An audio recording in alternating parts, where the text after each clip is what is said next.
आज आप लोग जो है इंग्लिश का 100 नंबर है, उसमें कविता बता रहे थे 10 सोल्जर। 10 सोल्जर के किताब को पढ़ेंगे। अब देखिए, किताब सबसे पहले आगे में रख लेंगे। हम एकाएक ही पढ़ा रहे हैं, आप लोग भी किताब से मिलाते हुए पढ़ेंगे, किसी प्रकार का कोई दिक्कत नहीं होगा, समझेंगे। बता चुके हैं पहले भी कि 10 सोल्जर जो कविता है वो रूपर्ट ब्रुक के द्वारा लिखी गई कविता है। ये एक इंग्लिश पोएट हैं, मतलब अंग्रेज के पोएट हैं, याद रखिए, मतलब इंग्लैंड के पोएट हैं। एक ऑब्जेक्टिव और बताता हूँ, एकदम भी आई है, ऑब्जेक्टिव में लिखावेंगे भी। यह कविता को आप देखिए किताब में उलट करके, 14 लाइन की यह कविता है। तो ऐसी कविता जो 14 लाइन की होती है उसको कहते हैं सन्नेट। ऐसी कविता जो 14 यानी 14 लाइन की होती है उसको क्या बोलते हैं? सन्नेट। SONNET, उसको सन्नेट बोला जाता है। तो 14 लाइन है, आप देख सकते हैं। अब आगे पढ़ेंगे।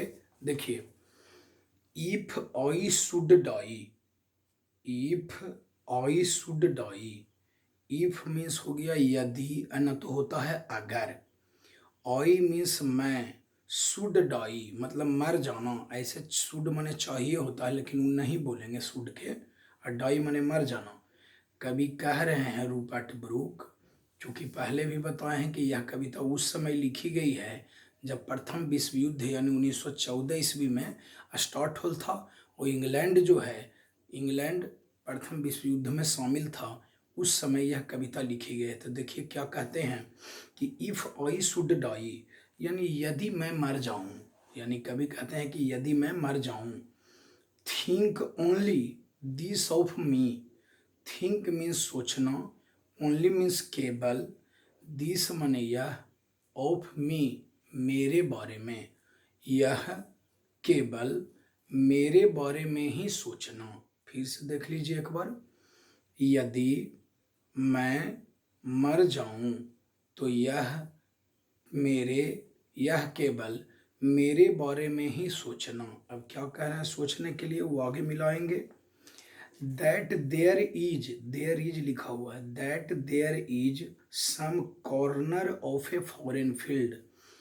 देयर इज सम मीन्स कुछ, कॉर्नर, कॉर्नर मीन्स होता है कोना, CORNER, कॉर्नर मीन्स कोना, of a foreign field. Foreign means होता है विदेश, मीनिंग में लिखा हुआ है विदेशी, परदेश। अ फील्ड मीन्स खेत, जमीन, भूमि। तो कवि का यह इच्छा व्यक्त कर रहे हैं कि यदि मैं मर जाऊं तो मेरी इच्छा है, या यह केवल मेरी सोचे हैं कि दैट मीन्स कि there is some corner of a foreign field, कि वहाँ कोई कोना जो है, विदेश का कोई कोना हो, वहाँ कोई विदेश का कोना हो। माने विदेश में अगर मरेंगे तो देखिए उसका कोना कैसा होना चाहिए, तो आगे बता रहा है that is for ever England, मतलब उसमें इंग्लैंड का समावेश होना चाहिए। यानी जिस कोना में हमारा मौत हो उस कोना में जो है किसका समावेश हो? इंग्लैंड का। मतलब कि इससे सब पता चलता है कि कवि को जो है अपने देश से काफ़ी प्रेम है, माने कवि जो है वो देशभक्त हैं। तो देखिए वो कह रहे हैं कि यदि हमारा मौत हो जाए तो वो किसका कोना हो? तो इंग्लैंड का कोना हो।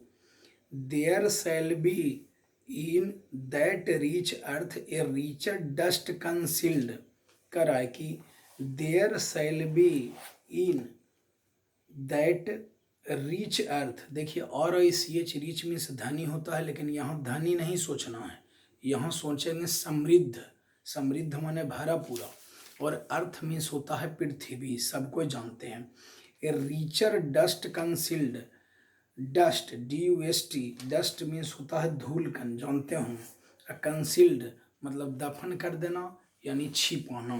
तो देखिए साफ साफ कह रहे हैं, तो there shall be in that rich earth a richer dust concealed, मतलब कि वह जो भूमि हो, धरती हो, समृद्धशाली जो भूमि हो, धरती हो, उसमें उसमें किसका धूलकण का समावेश हो, तो इंग्लैंड के धूलकण का समावेश हो, जिसमें मुझे छिपा देना या जिसमें मुझे दफन कर देना। यानी कभी कह रहे हैं कि हम अगर विदेश में भी मरेंगे तो हमको जब दफन करेगा, यानी हमको जब गड़ेगा, तुम लोग आप लोग गड़िएगा अगर, तो क्या करना है कि उसमें मिट्टी जो है किसका डालना है, धूलकण किसका डालना है, कहाँ का डालना है, तो इंग्लैंड का डालना है। ऐसी इच्छा कभी व्यक्त कर रहे हैं। एक बार फिर से 4 लाइन बता देता हूँ। देखिए, इफ आई शुड डाई, यदि मैं मर जाऊं, think only this of me, तो यह केवल मेरी इच्छा है कि, दैट मीन्स कि, there is some corner of a foreign field, यह विदेश का कोई कोना हो, यह विदेश का कोई कोना हो, that is for ever England, जो कि इंग्लैंड से संबंध रखता हो। There shall be in that rich earth a richer dust concealed, मतलब कि वह समृद्धशाली भूमि या वह भरी पूरी भूमि में, वह भरी पूरी भूमि में या समृद्धशाली भूमि में, पृथ्वी में, जमीन में इंग्लैंड की धूल कण में ही दफन कर देना। कंसील्ड मैंने लिखा हुआ है, दफन कर देना या छिपा देना, यानी हमको अगर गड़ना भी तो इंग्लैंड का ही धूरी या मिट्टी ला करके उसमें डाल देना, अगर विदेश मरे तब। आगे बढ़ेंगे। ए डस्ट हुम इंग्लैंड बोर, ए डस्ट हुम इंग्लैंड बोर, ऐसा धूलकण या ऐसा मिट्टी, हुम इंग्लैंड बोर, जिसमें इंग्लैंड में मैंने जन्म लिया। बोर मीन्स होता है लिखाया हुआ है जन्म लिया। शेप्ड, शेप्ड माने होता है रूप आकार पाया, रूप आकार पाया। उसके बाद देखिए लिखा हुआ है मेड अवे, मतलब सजीव बनाया। यानी इंग्लैंड ने मुझे क्या क्या दिया, कह रहा है कि इंग्लैंड की भूमि में ही हमने जन्म लिया, मुझको रूप दिया और मुझे सजीव आकार दिया। मेड अवेयर मतलब सजीव आकार दिया। फिर से एक लाइन, वही लाइन बोला, ऐसा धूलकण जो जिसमें इंग्लैंड में मैंने जन्म लिया, रूप पाया और सजीव बनाया। गेव वंश हर फ्लावर टू लव, गेव वंश मतलब एक बार देना, वंश में एक बार गेव मैंने दिया, हर फ्लावर्स टू लव यानी उसके फूलों को प्यार देना चाहे प्रेम देना। Her bays to roam, her bays to roam, उसके बाद कह रहा है कि भ्रमण के लिए, वे मीन्स होता है रास्ता देना, यानी घूमने के लिए क्या देना, तो रास्ता देना, घूमने के लिए रास्ता देना। हर बेज टू रोम मतलब घूमने के लिए रास्ता देना। आगे देखेंगे।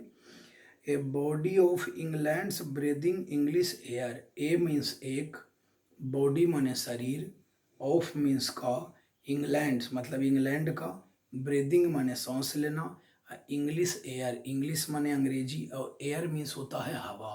तो देखेंगे आगे। इंग्लैंड की बॉडी में, इंग्लैंड की बॉडी में, a body of England's breathing English air, यानी ये जो मेरा शरीर है वो इंग्लैंड की भूमि में ही हवा लेकर मतलब सांस लेकर बड़ा हुआ है। यानी कभी याद कर रहे हैं कि हम अपने देश को कैसे भूल सकते हैं, क्योंकि मेरा जो ये शरीर है ना, वह कहाँ सांस लेकर के बड़ा हुआ है, तो कहाँ हुआ है, तो इंग्लैंड में ही हुआ है। अभी आप लोग जैसे पढ़ रहे हैं, बाद में अगर नौकरी लग जाए, अगर आप अमेरिका चले जाइए, लेकिन आप कहा जाएगा कि आप पल बढ़े हैं, कहाँ पले बढ़े, तो इंडिया में न पढ़े बढ़े। तो वही बात कह रहे हैं कभी भी कि मैंने मेरा जो शरीर है वो इंग्लैंड की आबो हवा में ही क्या लिया है, ब्रीदिंग मीन्स सांस लिया है। आगे। वॉश्ड बाई रिवर्स, रिवर माने नदियाँ, अब वॉश मीन्स होता है धोना, यानी नदियों के द्वारा धोया हुआ है, मतलब नदी में स्नान करते हैं तो शरीर धोवाता है ना, तो यानी इंग्लैंड की नदियों को भी याद कर रहे हैं कि मेरा जो ये शरीर है वो इंग्लैंड की नदियों में धोवाया है।